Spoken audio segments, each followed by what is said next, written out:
अस्सलाम वालेकुम। तमाम अहबाब को अस्सलाम वालेकुम वरहमतुल्लाहि ताला वबरकातुहू। जेल से निकल कर मुझे उस्ताद साहब के बारे में बताया गया, अंदर मुझे नहीं था पता, तो यही दुआ है कि बस अल्लाह करीम जल्ल जलालहू उस्ताद साहब को जल्द अज जल्द रिहाई नसीब करे। मुझे अल्लाह को गवाह बना कर कहता हूँ कि मुझे अपनी रिहाई की कोई खुशी बाकी नहीं रही जब मुझे पता चला कि उस्ताद साहब की जो ज़मानत थी वो मनसूख हो चुकी है।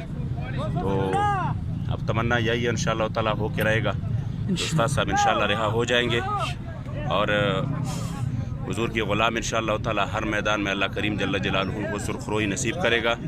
बस रब्बिल आज़ाल हमारे दिलों की धड़कन और उम्मत मुस्लिमा के दिलों की धड़कन हुजूर अमीरुल मुजाहिदीन, आप यकीनन यानी हमारे यही जज्बात थे कि हम निकलेंगे तो अमीरुल मुजाहिदीन रिहा।